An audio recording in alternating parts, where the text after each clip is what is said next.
नमस्कार। क्या कभी सोचा है कि आज हम जिस दुनिया में जी रहे हैं वो हमेशा से ऐसी नहीं थी। आज हम उसी ऐतिहासिक क्रांति की कहानी में गहरे उतरेंगे, मतलब औद्योगिकरण की कहानी, जिसने सिर्फ कारखानों को ही नहीं बल्कि हमारे जीने के तरीके, हमारी अर्थव्यवस्था और यहाँ तक कि हमारे प्लैनेट की किस्मत को भी हमेशा हमेशा के लिए बदल कर रख दिया। चलिए एक काम करते हैं, जरा समय में पीछे चलते हैं। एक ऐसी दुनिया की कल्पना कीजिए जहां हर चीज, एक छोटा सा कपड़ा हो या मिट्टी का कोई बर्तन, सब कुछ इंसानी हाथों का कमाल होता था। कैसी थी वो दुनिया? और फिर ऐसा क्या हो गया जिसने उस दुनिया को मशीनों के शोर से भर दिया? तो हमारी कहानी का पहला पड़ाव हमें उसी शांत और धीमी रफ्तार वाली दुनिया में ले जाता है, जहां हर चीज को बनाने में हुनर और वक्त दोनों लगते थे। एक ऐसी दुनिया जहां कारीगरों के हाथों का जादू चलता था। देखिए, फैक्ट्रियों के आने से बहुत पहले अर्थव्यवस्था का दिल गांवों और घरों में धड़कता था। कारीगर जो थे वो अपनी छोटी छोटी वर्कशॉप में काम करते थे। वो अपने काम के मालिक थे, अपने औजारों के मालिक थे। व्यापारी उनसे सामान खरीदते और फिर दूर दराज के बाजारों तक पहुंचाते थे। हाँ, ये सिस्टम धीमा जरूर था, पर इसने ग्रामीण समुदायों को आत्मनिर्भर बना रखा था। यहाँ पे ना हमें दो बिल्कुल अलग अलग सोच दिखाई देती हैं। एक तरफ थी हाथ की कारीगरी, जहां क्वालिटी और कला को सबसे ज्यादा अहमियत दी जाती थी, भले ही सामान कम बनता हो। और दूसरी तरफ था मशीनी युग का एक नया वादा, ज्यादा से ज्यादा मात्रा में तेज और सस्ता सामान, जहां हर चीज एक जैसी दिखती थी।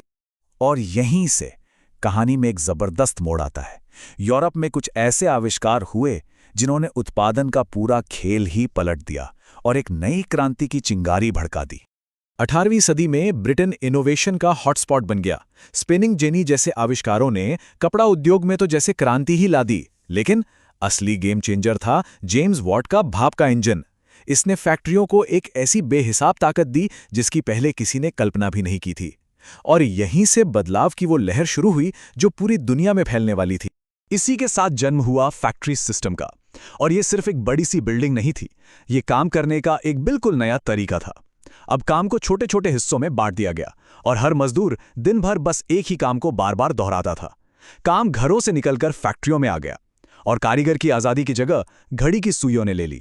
और इस नए सिस्टम का नतीजा बिल्कुल सीधा और साफ था।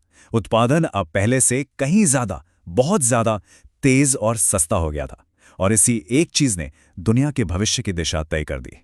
लेकिन यूरोप में जल रही इस औद्योगिक चिंगारी का धुआं दुनिया के दूसरे हिस्सों तक भी पहुंचा, खासकर भारत तक, जहां इसकी कहानी कुछ और ही लिखी जानी थी। हुआ ये कि ब्रिटेन की फैक्ट्री में बना सस्ता कपड़ा और दूसरा सामान जहाजों में बाहर भर कर भारत के बाजारों में उतरने लगा। और ये माल इतना सस्ता था कि हाथ से काम करने वाले हमारे भारतीय कारीगरों के लिए ये एक बहुत बड़ी चुनौती बन गया। सच कहूं तो ये एक तरफा मुकाबला था। एक तरफ थे भारतीय कारीगर जिनके पास सदियों पुराना हुनर और मेहनत थी, और दूसरी तरफ थीं ब्रिटिश मशीनें जिनकी ताकत थी रफ्तार और कम लागत। इस असमान लड़ाई में हाथ की कारीगरी का टिक पाना लगभग नामुमकिन था। इसका असर बहुत ही विनाशकारी था। भारत के वो हस्तशिल्प उद्योग जो पूरी दुनिया में मशहूर थे, बर्बाद होने लगे। ऊपर से ब्रिटिश सरकार की नीतियों ने हालात और बिगाड़ दिए। उन्होंने हमारे स्थानीय उद्योगों पर भारी टैक्स लगा दिए और भारत से कच्चा माल सस्ते में खरीदकर अपनी फैक्ट्रियों में भेजना शुरू कर दिया। नतीजा, लाखों कारीगर बेरोजगार हो गए और देश में गरीबी तेजी से बढ़ने लगी। औद्योगिकरण ने सिर्फ अर्थव्यवस्था को ही नहीं बदला, इसने हमारे समाज और हमारे पर्यावरण के सामने भी नई और बहुत बड़ी चुनौतियां खड़ी कर दी। फैक्ट्रियों को मजदूर चाहिए थे, तो लाखों लोग काम की तलाश में अपने गांव छोड़कर शहरों की तरफ आने लगे। इससे शहर तो बहुत तेजी से बढ़े, लेकिन इसी के साथ एक नए मजदूर वर्ग का भी जन्म हुआ, जिनकी जिंदगी अक्सर बहुत मुश्किल और संघर्षों से भरी होती थी। लोगों का पूरा लाइफस्टाइल ही बदल गया। और इस तथाकथित तरक्की का एक और स्याह पहलू था, जिसके बारे में उस वक्त किसी ने सोचा तक नहीं था, और वो था हमारा पर्यावरण। फैक्ट्रियों की चिमनियों से निकलने वाले जहरीले धुएं ने हवा को खराब कर दिया। खदानों और जंगलों से कच्चे माल के लिए प्राकृतिक संसाधनों का अंधाधुंध इस्तेमाल शुरू हो गया। नदियां और जंगल इस औद्योगिक लालच की भेंट चढ़ने लगे। ये जो बात है ना, ये इस पूरे बदलाव के विरोधाभास को, मतलब इसके दोहरे चेहरे को बिल्कुल साफ साफ दिखाती है। दुनिया आगे तो बढ़ रही थी, शहर बड़े हो रहे थे, लेकिन इस विकास की नींव में लाखों मजदूरों की मुश्किल जिंदगी और उनका संघर्ष छिपा था। तो आखिर में ये सवाल हमारे सामने आकर खड़ा होता है, देखिए, इसमें कोई शक नहीं है कि आज हम जिस मॉडर्न दुनिया में रह रहे हैं उसकी शुरुआत औद्योगिकरण से ही हुई थी।